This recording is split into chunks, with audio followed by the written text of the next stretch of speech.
Halo semuanya, saya Irvani. Kali ini saya akan menjelaskan secara umum mengenai value chain. Jadi value chain ini merupakan suatu management tools yang biasa digunakan di operation management gitu ya. Nah, melalui sesi ini kita akan mengetahui gambaran dari value chain itu sendiri, kapan kita menggunakan value chain, bagaimana caranya menggunakan value chain, dan final analysis mengenai pro dan cons dari value chain itu sendiri. Value chain diperkenalkan oleh Michael Porter, gitu ya, seorang ilmuwan bisnis dan manajemen dari Harvard. Filosofi yang dibawa oleh Porter terkait dengan value chain ini adalah keunggulan kompetitif itu hanya dapat dipahami dan dapat dilihat apabila kita itu mengakses dan juga mereview proses bisnis organisasi secara keseluruhan atau secara holistik. Jadi kita nggak bisa melihat proses-proses yang ada di organisasi itu secara parsial. Nah, proses itu harus dilihat sebagai suatu rangkaian yang holistik dan komprehensif. Nah, di sini value chain ini adalah management tools yang membantu kita untuk memodelkan proses organisasi itu secara holistik dan komprehensif.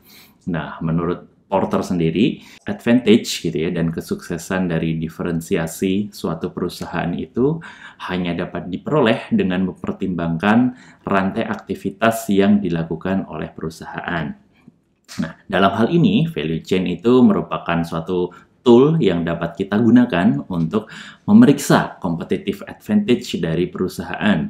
Dan juga dia bisa digunakan untuk memberikan informasi mengenai cara mengoptimalkan value creation dan biaya yang ada di perusahaan. Jadi, value chain ini not only operation management tool gitu ya, tapi dia juga strategic management tool. Nah, gambaran umumnya mengenai value chain perusahaan itu kurang lebih adalah seperti ini gitu ya. Terdapat beberapa primary activities yang mencakup inbound logistik, operation, outbound logistik, marketing and sales, dan juga layanan. Itu adalah primary activities yang umumnya ada di suatu organisasi. Nah, selain primary activities, biasanya suatu organisasi itu juga ditunjang dengan beberapa support activities gitu ya, seperti human resource, infrastructure, teknologi, dan juga procurement gitu. Itu merupakan aktivitas-aktivitas penunjang untuk menunjang inbound logistik, manufacturing, outbound logistik, marketing, dan juga layanan tadi. Nah, rangkaian beberapa hal tersebut membuat menjadi value chain yang pada akhirnya akan menghasilkan margin keuntungan buat perusahaan. Value chain model kita gunakan ketika perusahaan ingin memeriksa dan membangun keunggulan kompetitif. Nah, di sini berarti ini merupakan suatu tools yang sangat strategis ya, karena dia orientasinya adalah untuk menciptakan competitive advantage gitu ya. Nah, value chain ini dapat dimanfaatkan juga untuk mengidentifikasi potensial value yang dapat di-generate oleh proses-proses yang ada di perusahaan.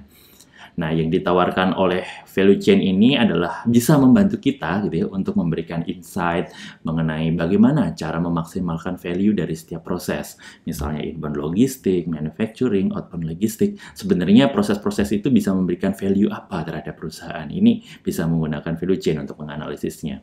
Nah, yang kedua, value chain ini juga bisa membantu kita gitu ya untuk memberikan insight mengenai potensi minimalisasi biaya. Misalnya di proses transportasi, proses penyimpanan, dan segala macamnya itu bagaimana sih kita bisa menggunakan dari value chain ini untuk menimbulkan efisiensi buat perusahaan. Nah, yang ketiga, kita juga bisa menggunakan value chain ini untuk mengambil keputusan, gitu, membantu mengambil keputusan seperti misalnya proses apa yang harus di-outsource, proses apa yang harus di-offshore, dan segala macamnya. Kita juga bisa bisa menggunakan value chain untuk membantu memutuskan misalnya make or buy decision dan segala macamnya. Itu merupakan hal-hal yang bisa kita explore lebih lanjut dari penggunaan value chain. Ada beberapa tahap untuk bisa menggunakan value chain. Yang pertama, kita harus mengelaborasi terlebih dahulu aktivitas-aktivitas utama yang ada di perusahaan kita gitu ya, sampai level yang sedetil-detilnya gitu ya, dari yang level 0, level 1, level 2 sampai yang level detilnya kita elaborasi, kita identifikasi. Nah, setelah kita identifikasi, kita bisa mengelompokkan aktivitas perusahaan itu ke beberapa kategori ya. Yang pertama tentu kategorisasinya adalah dua dua hal dulu, primary activities dan juga support activities. Nah, primary activities itu di dalamnya juga ada beberapa kategori yang tadi sudah dijelaskan. Contohnya adalah inbound logistik gitu ya. Ini merupakan proses seperti penerimaan produk gitu ya dari supplier, penimbunan produk, material handling, warehousing, inventory management, transportation, scheduling, managing the suppliers, dan segala macamnya. Ini merupakan aktivitas yang ada di inbound logistik. Ini kita kategorikan ke sana jika proses itu masuk ke hal-hal itu tadi. Selain itu, di primary activities itu juga aktivitas operation gitu ya. Ini misalnya seperti perakitan produk, packaging, dan pemrosesan, refining, dan segala macamnya. Ini merupakan operation. Setelah diterima, dioperate, kemudian kita juga ada yang namanya outbound logistik gitu ya, penyaluran. Ini biasanya prosesnya adalah order processing, scheduling, distribution management, sampai ke lokasi-lokasi customer, dan segala macamnya. Kemudian setelah outbound logistik, kita juga mengetahui adanya marketing and sales gitu ya. Ini adalah aktivitas seperti iklan, pengiklanan ya, advertising, promotion, selling, pricing, channel selection, retail management, dan segala macamnya. Rangkaian hal tersebut menjadi suatu kesatuan di bawah primary activities.